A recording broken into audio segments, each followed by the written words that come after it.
I get it now.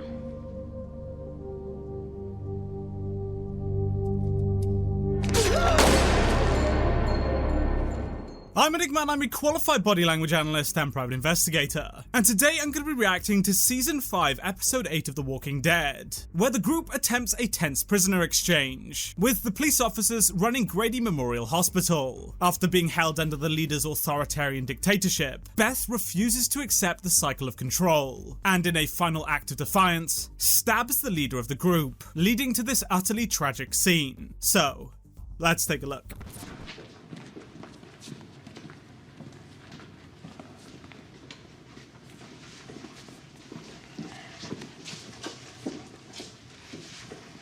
Glad we could work things out. Yeah. No, I just need Noah.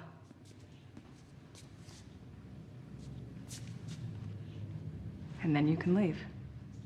So Dawn does something interesting here. Before demanding Noah, she motions her head towards her fellow officers, and realizes how they're going to perceive this situation. Losing both an officer and Noah threatens her position of authority, and that awareness triggers a shift in her behavior. And this is the exact point that she decides to reassert her control and demand Noah. It's a calculated move to re-solidify her leadership, and when Rick realizes the situation isn't resolved, he freezes as a result of cognitive load, as his brain rapidly processes the new threat. And he then tenses his mouth as a method of emotional suppression. That wasn't part of the deal. Noah was my ward. Beth took his place and I'm losing her, so I need him back. Ma'am, please, it's Shepard. not... My officers put their lives on the line to find him. One of them died. He ain't staying. He's one of mine. You have no claim on him. The boy wants to go home, so you have no claim on him. Well, then we don't have a deal. So Dawn is expressing no real sympathetic arousal here that you would expect in a confrontation such as this. And that's what makes her such an interesting villain. When in a position of perceived authority, the amygdala can actually become less reactive than normal, as the brain feels an elevated sense of control over the situation. Whereas Darrell does the exact opposite here. He pacifies and does a long exhale to stimulate his parasympathetic nervous system, which is the brain's rest and digest function, helping calm him down. Deal is done. It's okay. No. I gotta do it. It's not okay. It's settled. Wait!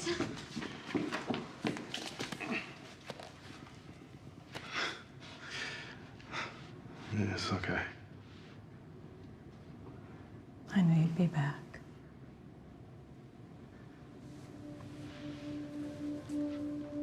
So Dawn then expresses little to no nonverbal cues, despite being in a confrontation. Whereas everyone else around her is reacting normally, she's so self-absorbed in her own authority that she's overriding her own instincts of self-preservation. And this is what inevitably ends up in her death. She's already got Noah back, and still decides to make a deliberate comment to try and assert her authority further. But this backfires, and upon hearing this, Beth immediately enters the fight response. Her eyes become fixated on Dawn as her defense mechanism has become triggered, causing this hyperfixation. When Beth hears Dawn's comment, her amygdala detects a social threat and signals to the superior colliculus to lock onto her to prepare for a confrontation.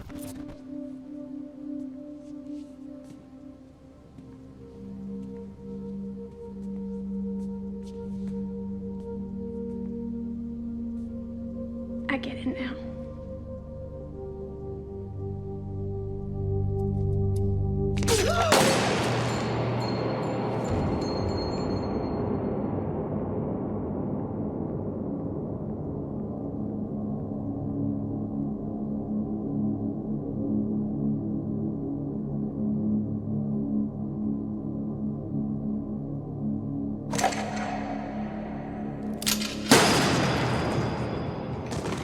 Beth now expresses the smile mask when saying that she gets it to Dawn. She does this as a conscious attempt to mask the extreme muscle tension generated by the defense mechanism. She then expresses strong sympathetic tremors and rapidly shakes her head. Her whole body is filled with adrenaline in preparation for a confrontation. She realizes that Dawn is doing this as a display of power and attacks her to rebel against it. And when she stabs her, Dawn immediately enters the shock response, rapidly filling herself with oxygen. Rick then immediately distances and freezes as his brain assesses the situation. He's in shock and basically everyone there is in the freeze response, and Darrell is the first one to snap out of it, expressing extreme facial tension as his fight mechanism becomes triggered, shooting Dawn.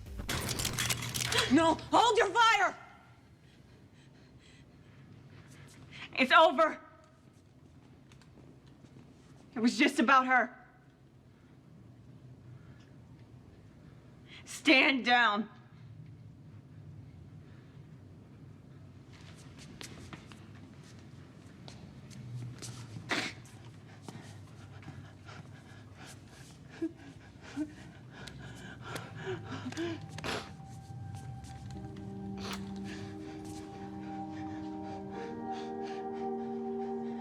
So Darrell expresses psychogenic tremors in his hand, and also has a massive spike in his respiration rate. He's filled with adrenaline and excess energy from having his defense mechanism triggered, generating extreme arousal.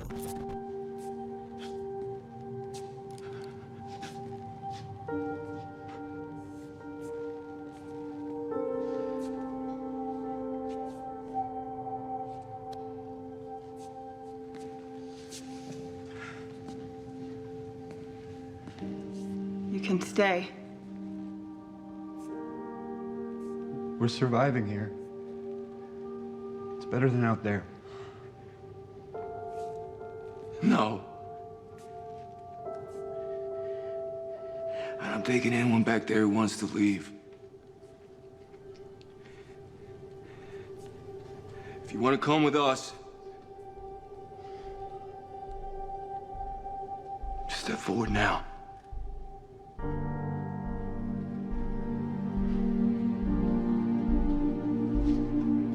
So Rick expresses rapid head movement as his brain processes the situation, showing extreme cognitive load. He then expresses psychomotor agitation, pacifying as a physical outlet for the excess energy generated by his defense mechanism. Meanwhile, the rest of the group engage in co-regulation, making physical contact with each other to stimulate each other's parasympathetic nervous systems. Humans are social creatures, and we have evolved to rely on others to help regulate our physiological arousal.